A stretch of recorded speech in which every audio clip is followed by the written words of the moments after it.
Sasho sangena mbukeli sangena sagula ukudela sangena singasangqongqozanga nohlelo lwakho lweintandokazi iEkhaya Jikelele siphakathi naloke isonto siyathemba ukuthi cha nezidubulo zangempela sonto seyithe ukuba ngconywana njengoba phela nomzimba usuqala ukuswabuluka nje sekulesine ke kusasa naye futhi enye weekend siseduze mbukeli ke sikuphathele konke ke ungakudinga izindaba ezemidlalo kanye ke nomhlahlo wesimo sezulu hayi mbukeli legend eyithi kodwa iyaxaka ayisixakile yazi omunye wathi ke kuyiboyfriend yakhe it's over esho phela ukuthi hayi cha abahlukane sekuphelile kuthiwa laphendula kisoka lathi hey yazi ngithola umsebenzi kuthiwa khona lapho hayi waphendula fast usisters esethi hayi bengithi it's over with poverty kholosa yeah it's over with poverty ngecontent ekhaya Jikelele sifike qathatha lalela umbukeli nje akathi zava because thina nje ma it's over kuthi iyaqala enke lingatsho elogwitsho selusazi basifike sagaleleka singumthombo ophala phambili iEkhaya Jikelele masibotise ke sibukele mbukeli ngethemba lokuba nawe ke uzikhabile zongubo sithetha nje ulungiselela ukuba uyokuphanda isonka sakho nosapho lwakho ngokuba kaloku isikhukukazi siqhwayela amantshontsho aso mandithi cha ke kulo ndawo kuvimba wethu ke wanamhlanje siza nalamanqaku alandelayo isebe lemfundo eneseko ivakalise ukuba kukho inxalabo ngokuziphatha kwabafundi esikolweni inkulu baphathiswa ke yaseMpuma Koloni uOscar Mabuyane uzitshintshile ke ezinye inhloko zamasebe wazisa kwiofisi yenkulu baphathiswa uvimba wethu namhlanje uyaphuphuma hlala nathi deke ibe ngulamzuzu wokugqibela ndimlo ke unonkanyezi kalubisi umadlongothi masizitshaye iziqhumi zale yure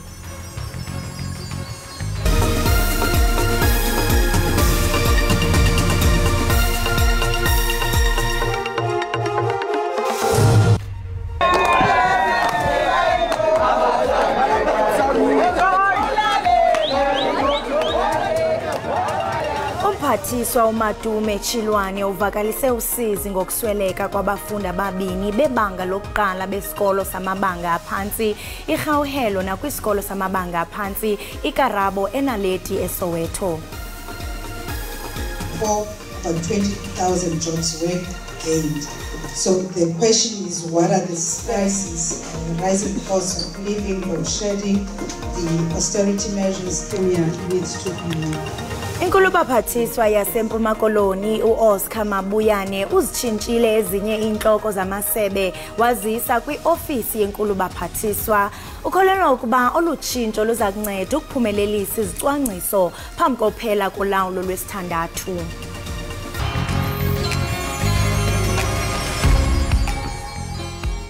Igama lami nguKhaya wakwaNdwandwe usomlando usekhaya Jikelele lapha ke siphethe indaba siphethe nezemidlalo mbukeli unganyakazi hlala nathi ekhaya Jikelele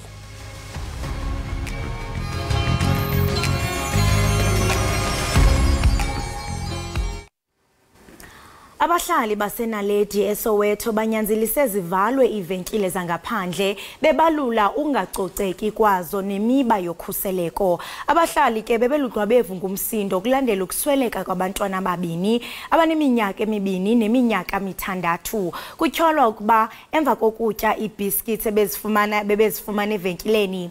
Amanye ke abantwana ababini ekutyholwa ukuba nabo batye ezi biscuits basesibhedlele. Babelugcwabevu nangakumbi abahlali umnini venkile sakufuna kungena ngechova kwivenkile yakhe bemthola ngokuphazamisana nobungqina. How can you say it's a scene of crime? Already they've tampered with the evidence. How are they going to get the evidence? We're not fools. There's no way in the world where they say a place is a scene of crime, then you can intervene and do as you please. Abahlali banyanzelisa ukuphumaphele kwabanini izivenkile bangaphandle kweli.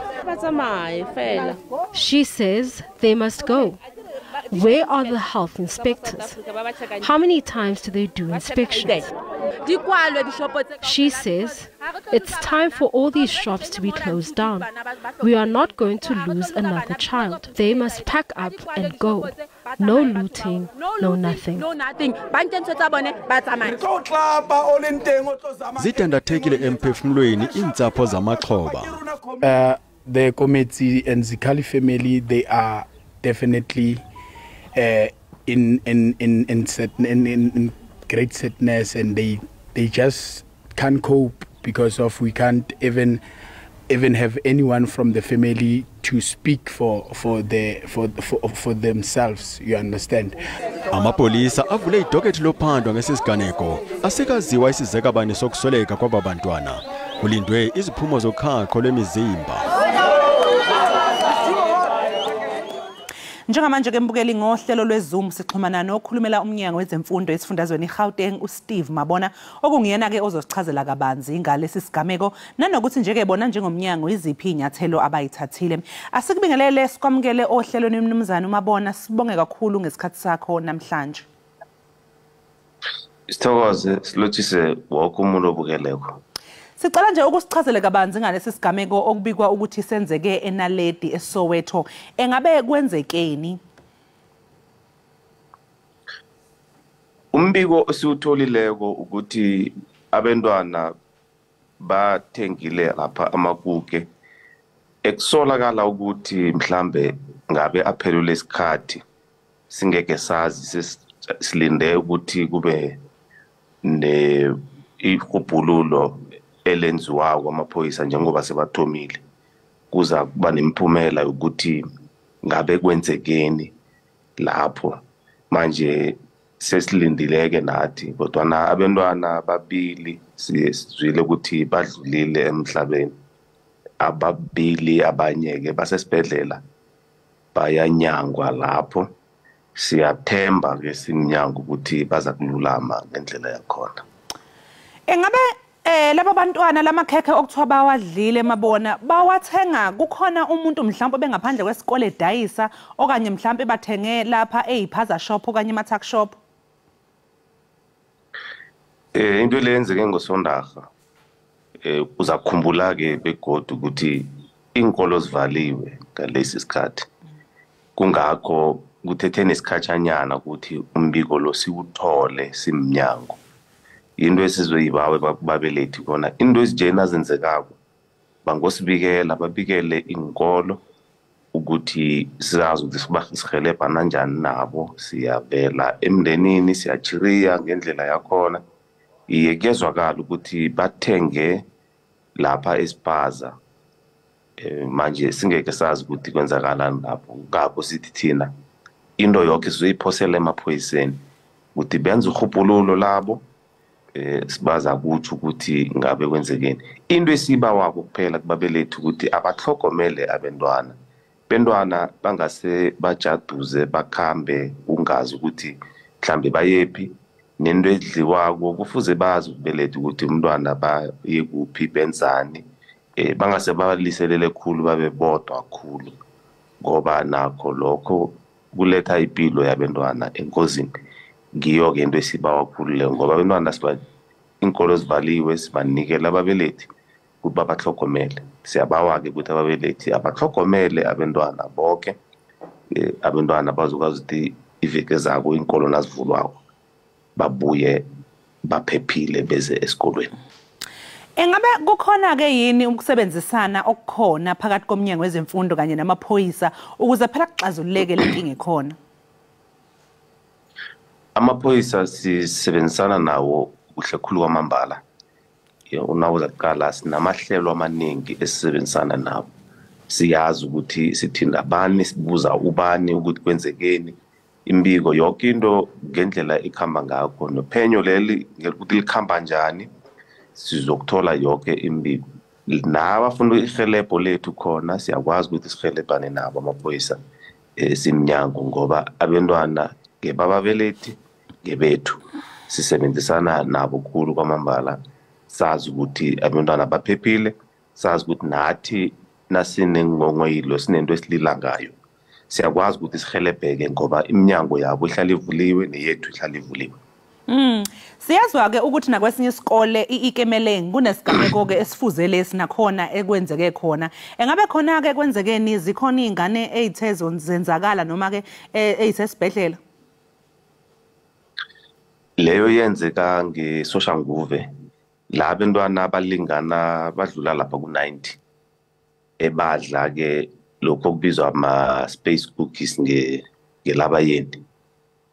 Makuke bathatha bafaka ibange abantwana baphatheka kumbi khulu kwamambala lapho abanye bathoma bahlaza abanye baba nesiyezi banye baphatheka kumbi banye benza into mhlambe ezingakajwayeleki abafundisi nabasichazela ukuthi into kade bazenza into eziphuma endleleni babona ukuthi la ungathi kunenkinga babiza ababelethi-ke babiza bamaklinika beza abantwana bathatha basiwe emaklinika basiwe embhedlela ababili bakhona bachaphululwa namkha bakhitshwa esibhedlela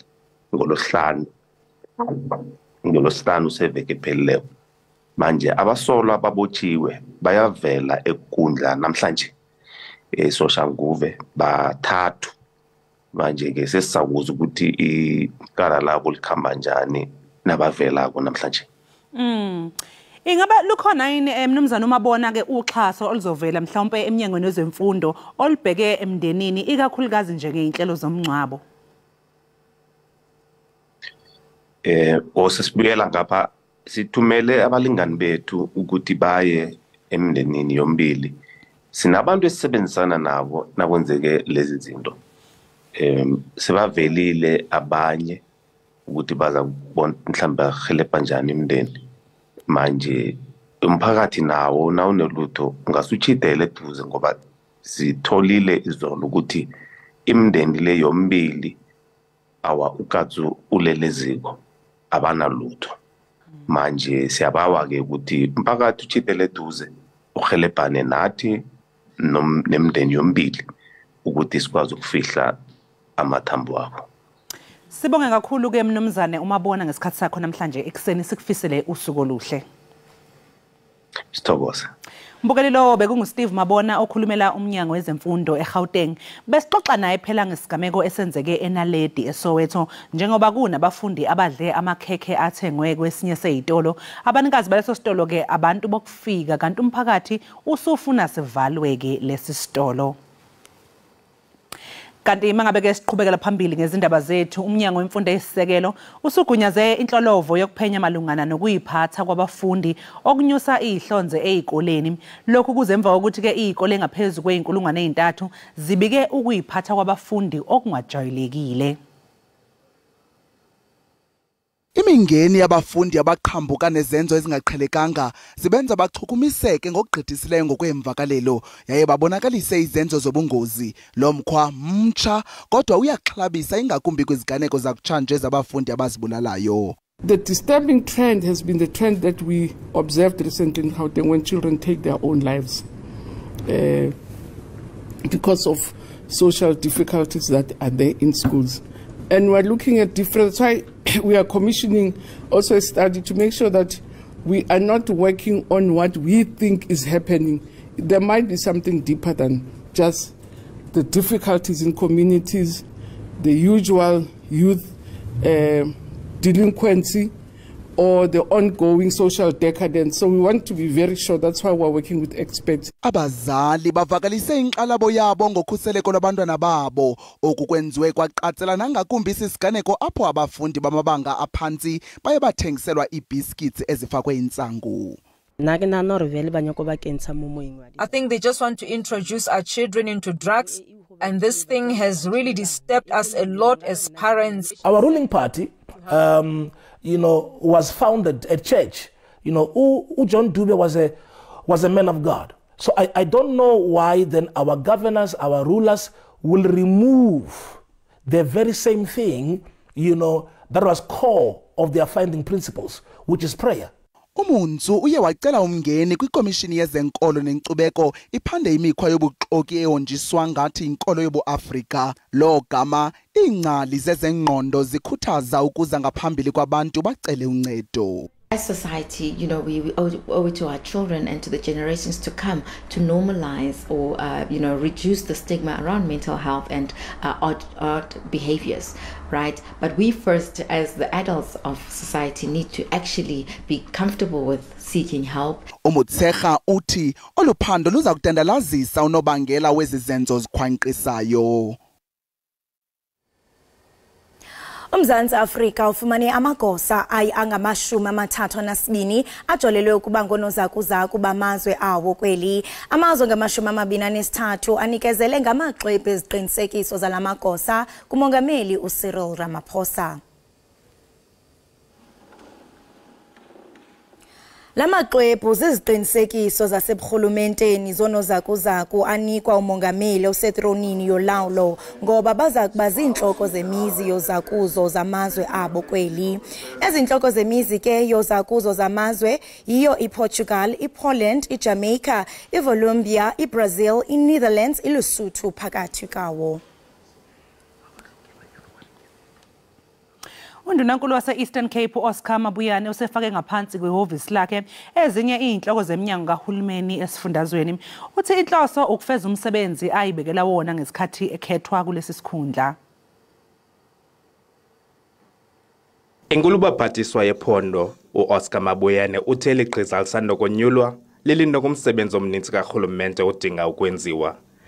Iziphumo zomphicothi-ncwadi zakutshanje zibonakalisa ukuba isebe lezempilo, elezothutho kunye nelezolimo ayaqhubekeka ukuza neziphumo ezingancumisiyo. Owayesakuba intloko yesebe lezempilo, uGqirha Roland Wagner, wayebonwa njengomntu onoza nezisombululo kwiingxaki zeli sebe. Kodwa ngoku naye unikwe olunye uxanduva. Urhulumente ke wephondo yi-Office of the Premier funeka kuqine yona ikwazi usebenza. Abanye abantu basenongakwazi ukwenza ngokugqibeleleyo kwindawo ezithile abakuzo kodwa babe benesakhono, ingathethi ukuthi loo nto mabadistroywe, usenobanika olunye uxanduva kwenye indawo basebenze. Ukanti umhlalutyi wezopolitiko akanathemba ukuba umsebenzi weligqiza uza kuba impumelelo. Into engayi-understandiyo into yoba ngaba uPremier ke uye wa-appointa le crack team yakhe of ezi-HODs from ii-departments kangeziphefome kakuhle, but ngoku ufuna into yoba ngaba zilidishe eli gqiza lizawukwenza inguqu kwicala le-administration. So ayonto ndiqondayo yoba ngaba izawusombulula ingxaki lesinayo. uMabuyane wongeze ngelithi isigqibo sokuba kusekwe eli gqiza belinganyanzelwanga lifuthe lezopolitiko. This is not driven by any political or personal or individual. It is driven by the best interest of serving people of this province. Eli gqiza lityikitye isivumelwano sethuba lenyanga ezili-12 ne-ofisi kaMabuyane. Abongile Yankis kwiindaba ze-SABC eMonti.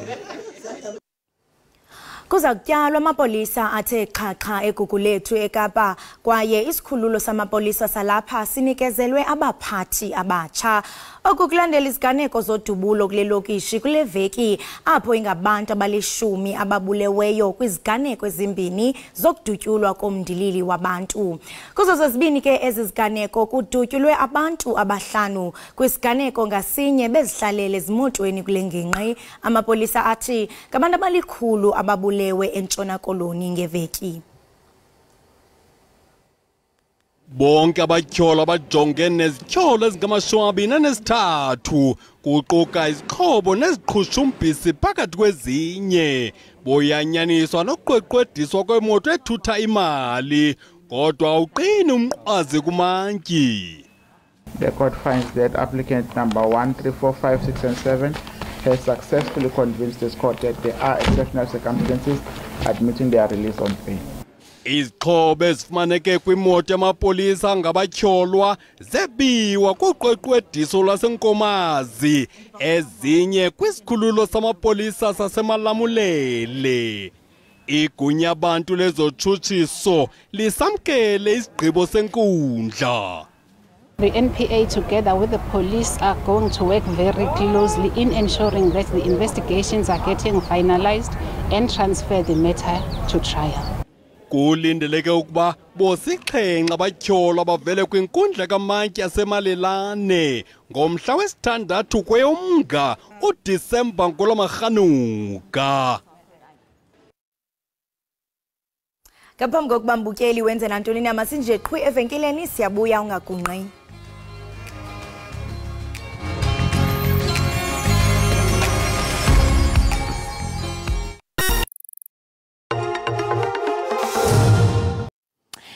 abathengisa emgwaqeni eThekwini namaphethelo babheke ukuhlomula uma ngabe leli dolobha selisingethe umdlalo wamanqamu womqhudelwano we-MTN8 ngomgqibelo.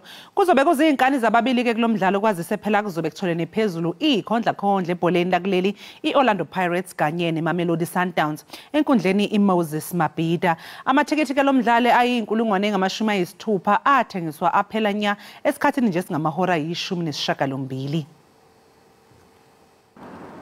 Lena inkundla ezemidlalo iMoses Mabhida emphelandaba la kufanele kube khona ozogoba uphondo phakathi kweMamelodi Sundowns neOrlando Pirates.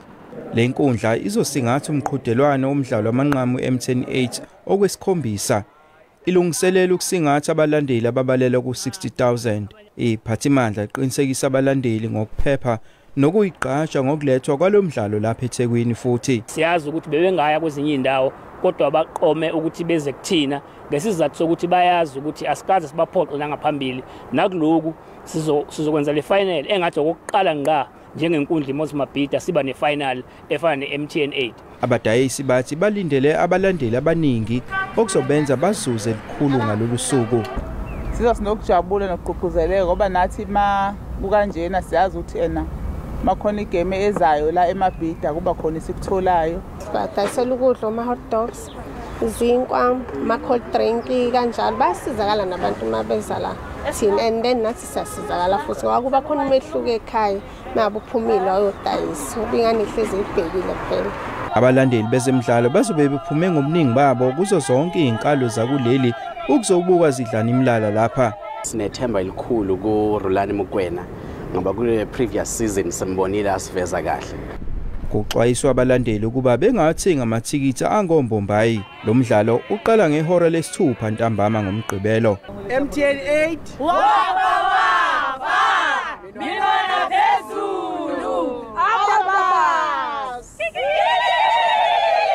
Izindaba ze-SABC ngikuvusi Khumalo eThekwini. Umongameli uCyril Ramaphosa usingathe iqela le-Olimpiki ezikhethekileyo zaseMzantsi Afrika kwizakhiwo zomdibaniso ePitoli phezolo. Iqela ke loMzantsi Afrika lithathe inxaxheba kwimidlalo ye-Olimpiki ekhethekileyo yehlabathi nebibanjelwe eJamani ebutsheni balonyaka. Eli qela ke lafaka engxoweni imbasa ezingama-49 zizonke bamkelwe ngezandla ezishushu ke ngumongameli kunye namanye amagosa aphezulu kwizakhiwo zomdibaniso. We are extremely proud of you as Team South Africa, that you competed and in the end achieved the success that you have achieved. Quite an opportunity that I think of a lifetime, because it was said that over such long years there was no appreciation and we could not have time to meet with them, and I think it's better late than never. I'm very proud of their achievement. It says something about sport. If you look at the team itself, when we talk about social cohesion, when we talk about nation building, it has got all the elements. The team has got all the elements and ingredients that you need to build a nation, and I'm very proud of this bunch of winners, and I look forward to other national teams who are doing extremely well in terms of international stages at the moment. Masifine kwakhona siyobhatala amatyala usabukele iEkhaya Jikelele ungagunqi.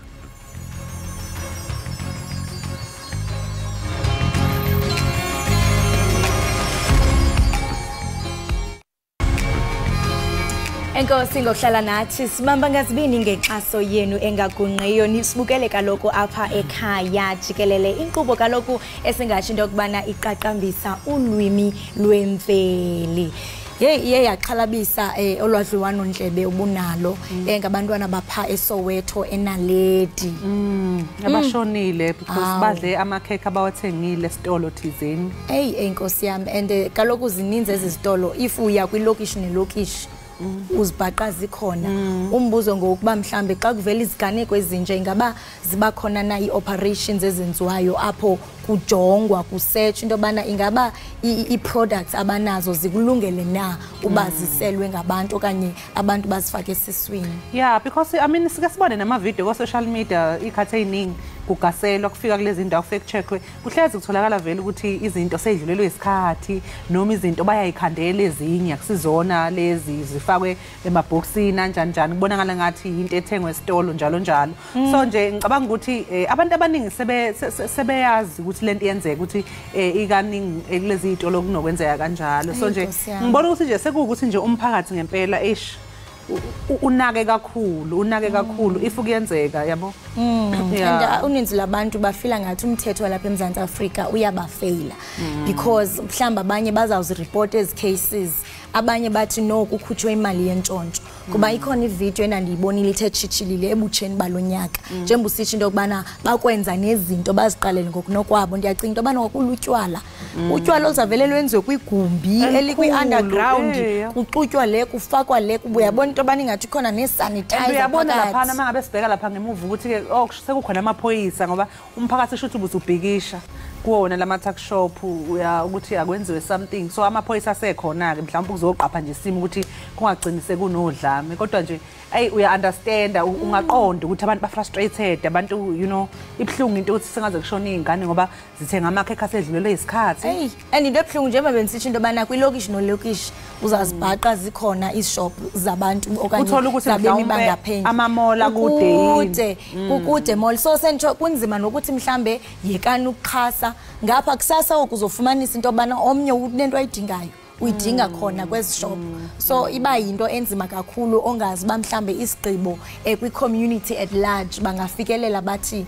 makwenziwe ntoni ya khona lolu daba lolubucayi because ziningi lezi izitolo akusiwo amampunge nje kuhlezi sibona kubikwa izitolo lama-tuck shop ayayikhandela izinto kanjalo so asazi ukuthi isombululo kuyogcina kuyini kahle kodwa nje-ke siyabafisela nkosi yami sibaduduza-ke nemindeni le yasenaledi ke shonelwa abantwana bayo nkosi yami ngathi ngangcwaba kahle noma sekufika isikhathi sokungcwaba buhlungu ngempela cabanga kuvalwe naney'kole iy'ngane ziyihlalele emakhaya phela ziyaphuma ziyodlala mhlawumbe unawo lowo R2 obumuphe wona izolo yabona seyahamba uyothenga akazi yena mhlambe nje mhlambe kwambeni kwexesha mhlambe nathi si-Ekhaya Jikelele uba ngaba mhlambe singaba nodliwano ndlebe enomuntu osuka mhlambe kwisebe apho ethethela khona i-consumers ake axhobise mhlambe ababukeli into yobana ezintoni ekumele uba uyazichecka kuba ngaba uthenga into eshop kuba ndiyakhumbula kwezi video ezithe chichilili qha ke asikwazi into yobana sizithembe ingaske zingaba kwiqonge elifana ne-Ekhaya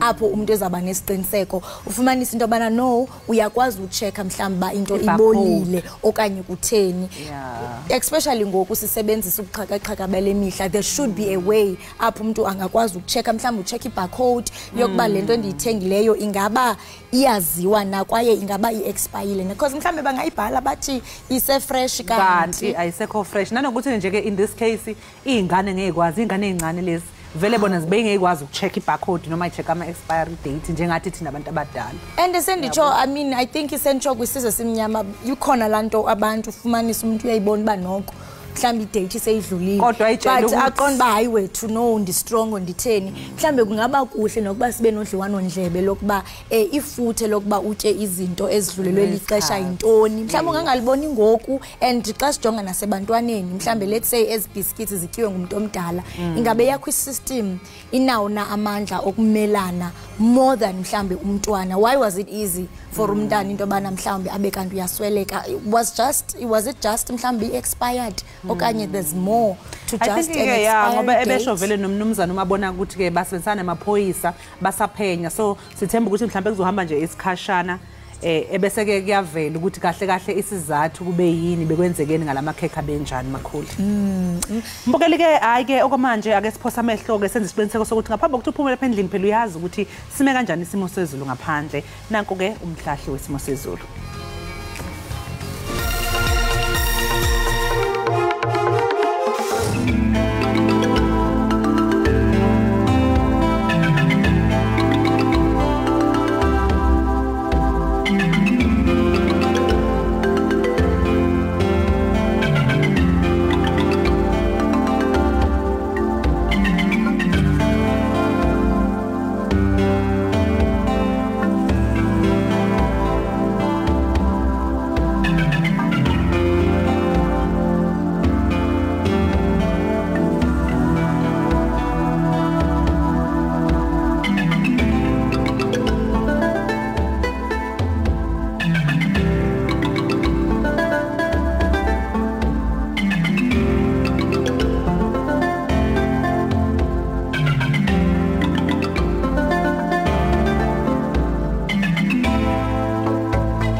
Siphinde sikwamukele ke mbukeli wekhaya Jikelele. Sibonga kakhulu ngokuthi ke nixhumane nathi nokuthi nje nihlale ninethezeke nisidedele. Siyabonga kakhulu ukuthi niyasivumela ukuthi sihlale lapho kuma living rooms. Sikusho njalo ngesingisi. Yes. Kuma living rooms wenu la ekhaya Jikelele.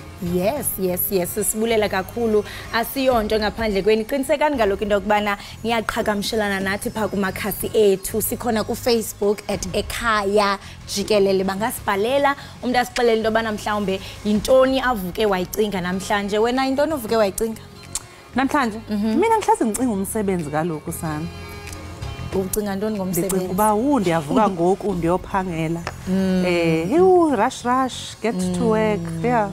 Nje ngicabangela umsebenzi most of the times. Sengixakwa ke sengimangazana ukuthi ile game yeKaizer Chiefs sezoba khona phakathi Orlando Pirates ne Sundowns MTN 8 final izobe iseThekwini. Moses Mabhida kuthiwa nje amathikithi adayiswa athi aphela ashesha aphela umuntu uthi uyayibheka usuyayifuna ukuthenga sold out.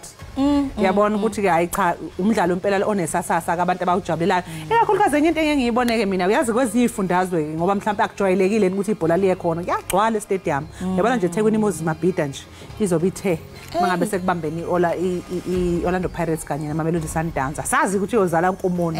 Silinde ngabovu. Kodwa ke yazi into endiyithandayo ngezemidlalo kukuba abantu abaphumi nje ubasiyobukela kodwa ndingathi into bana udala umanyano kuba uzawufumanisa into bana xa nifika pha anazani kodwa ke nxa into bana mhlawumbe any favor iqembe lilodwa senihleli senibumbana kodwa kube buhlungu ke xa ukhona esizawuthi aliphumelelanga ubona inyembezi abantu bekhala uqonda bayibonga utata omdala nje lona bethunana so ingaske yazi imidlalo ndingathi into bana isekujuleni kwenhliziyo zabantu uzobona utata omdala nanku uyalila uthini uziva ahead omnye xa uphumelela ubona bana mhlambe unazo negoals ke ngoku xa iphuma ke yabona ke ngoku iweekend yami okanye iveki yami ndizayiqala kamnandi because intontoni iphumelele. Yazi izolo sike sakhuluma ngodaba lukaSandile Mantso uyakhumbula ukuthi abanye bathi bambone kuphi nakuphi kodwa ke umnyango wezamajele wakhipha istatement wathi hayi uSandile Mantso usangaphakathi ejele ukhona nje ke omunye lapha x.com ozewabuza wathi ayidlalwa ngathi la uma ngabe ukuthi ukhona ejele pho indaba bengasikhombisa ubufakazi bokuthi ukhona mhlawumbe kufaka izithombe zakhe ke ebonakala egqoke iuniform yakhona ke ejele ngiphinde ngacheka futhi ntambama besaqhubeka nokusho ukuthi hayi no siyambona kuphi so asazi ukuthi ke mhlawumbe iqiniso iliphi nanokuthi lizohamba lolo daba luhambe luze lufike kuphi and asikwazi kalokho noba mhlawumbe singathi sibabeka ityalo kanye siyabablame abantu ukhumbule kalokho kwiziganeko zamvanje ezithe zenzeka if uyajonga mhlawumbe kwiziganeko sikaThabo Best naye waqhwesha entolongweni ephila isoft life ngaphandle so asikwazi mhlawumbe basingababeka ityala abantu uba mhlawumbe njengoko kukhutshwa istatement kwathiwa ungaphakathi ejele abantu xa besithi hayi no ungaphandle asikwazi sithi hayi asibabeka ityala because xa ujonga nyani the state of our prisons ingaske nokukhuseleko alukho omnye umbuzo omkhulu kukuba njengoko umuntu mose xa izawuvalelwa entolongweni kukuba ohlwaye futhi afunde ngesisiganeko asenzileyo ingaba is enough being done ukurehabilitate ababantu emqondweni bathi ngoba phela uma usaphuma useqa kusho ukuthi wena una remorse awulibona iphutha lakho olenzile uyibona into embi oyenzile uyayitshela nje ukuthi hayi ngisazophuma mina ngiphuma ngaphandle ucabanga ukuthi ke imndeni yona ifila kanjani izizwa kanjani imndeni yeyisulu eyisuke zonzakaliswe ilaba abantu Nkosi yami because ndake ndaba nodliwano ndlebe nomnye owayiphume entolongweni kodwa zangaqhweshe yena so ndimbuza nje into bana I mean if sizawubona isiganeko esifana nesi apho umuntu eqhweshayo wena njengomuntu ongaphakathi ungathi mhlawumbe ukhuseleko lunjani uthi hayi abanye abantu bayaphila banazo nefone bane access ifone bane kwazi ukujonga umuntu athini abe live yayikhona nomnye wayi live engaphakathi entolongweni efuna ukukhalaza ke yena sisho into bana hey siphethwe kabuhlungu apha kudala singatyi kutheni so lonto iyabonisa into bana mhlawumbe umthetho awuqinanga ncam awuqinanga ncam bakhona onogada but not enough is being done but eyona nto ngamandla endiqinisekile into bana ijele okanye injongo yejele kukurehabilitate ingqondo yomntu so ezi programs abanazo ingaba ziyasebenza na umuntu xa iphuma aphume lento itsho into kubana umuntu abonise iremorse ba hey ndenze oku ndiyazisola ingaba kwi-processes ne-programs abanazo ingaba ziyarehabilitate na umqondo yomntu Hayike Makhole nawe mbukeli ake sisiqu futhi siyokhokha izitolo lapha ezitolo ngoba kubalekile ukukhokha izikweletu sophinde sibuye futhi emva komzuzu.